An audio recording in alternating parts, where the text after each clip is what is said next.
Eu gostaria de tocar num outro tema aqui, que é importante também, trazendo para as questões mais do presente. A economia, você tem dito, e é uma constatação, ela tem reagido de uma forma mais acelerada, mais intensa do que até alguns meses se previa. Ao mesmo tempo, a inflação segue a mesma tendência, ou seja, mais forte do que até algum tempo se previa. E, ao mesmo tempo, houve a redução da meta de inflação para 2024 para 3%.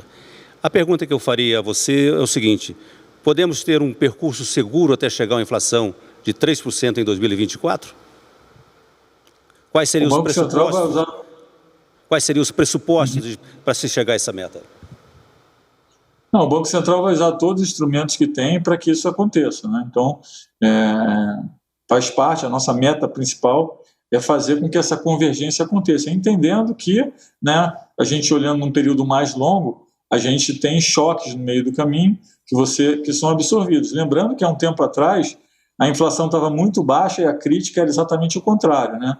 Por que a inflação está tão baixa? Chegou a sair a inflação no mercado fechado do ano a 0,6, 0,7, se não me engano. E como a taxa na época estava se aproximando de 2%, existia todo um questionamento de, né, por que a taxa não é bem mais baixa, por que não existe um experimento de uma taxa mais baixa.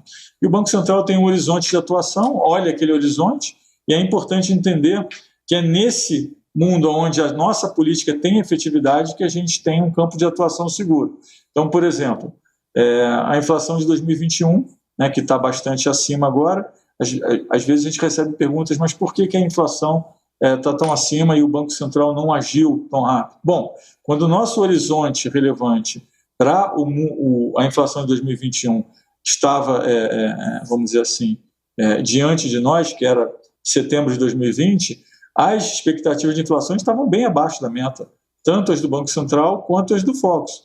Então a gente tem um horizonte de atuação que a gente tenta suavizar os movimentos ao longo do tempo.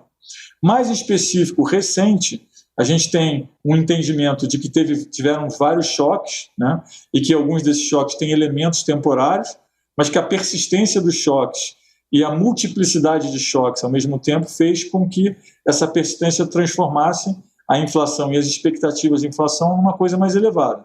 Então nós discutimos o que deveria ser a resposta do Banco Central e o ajuste, entendemos que precisávamos fazer algum aperfeiçoamento, que foi feito, né?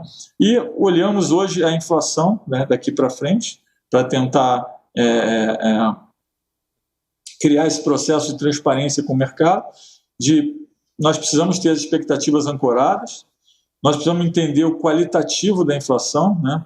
A gente tem uma inflação hoje de serviços que é muito baixa, e uma inflação de bens que é muito alta, né? Então, grande parte do mundo hoje, né, dos bancos centrais está, vamos dizer assim, engajado em uma história de que, eventualmente, você sai do distanciamento social, volta ao mundo normal, você para de consumir bens, então a sua inflação de bens cai, a sua inflação de serviço que está muito baixa e que tem muito desemprego na área de serviço, ela demora a subir, mesmo porque ela é inerentemente mais lenta para subir e para cair.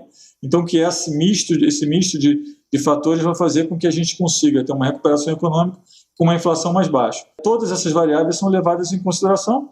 A gente tem tentado o máximo possível ser transparente e explicitar quais são os elementos que nós estamos olhando para tomar cada decisão, né? E acho que essa transparência, ainda que no primeiro momento possa gerar algum ruído, ela vai ter um ganho institucional na frente, né? Então, esse é o ponto. Em termos de crescimento, o primeiro TRI foi muito forte, o primeiro TRI foi bastante concentrado em agropecuária. A gente vê que não só, né, olhando o crescimento em si, mas quando você olha vamos dizer assim, os efeitos colaterais do crescimento agropecuário, você vê que em serviços ele também tem um pedaço ligado. Quando a gente olha estoques, por exemplo, existe uma tendência de pensar que estoques é indústria, mas na verdade, como a safra de soja atrasou e você tinha a soja no caminhão, era estoques também.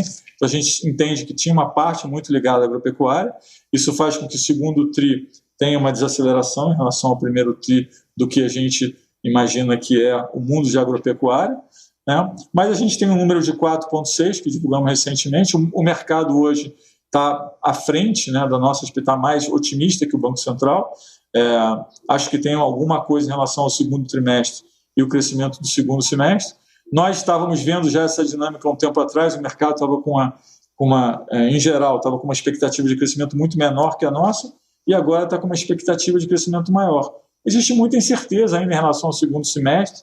Nós entendemos que o avanço da vacinação e essa reabertura vai ser um processo contínuo, entendendo que, obviamente, existe um elemento de certeza em relação a essa reabertura, em como esse processo vai se dar, mas o que a gente está vendo em alguns países onde a vacinação foi efetiva é que o número de óbitos caiu barbaramente e as pessoas estão voltando a viver uma vida muito próxima da normalidade. Então, nós entendemos que esse é um processo que vai acontecer uma vez que o Brasil está acelerando na vacinação de forma, eu acho que, considerável agora.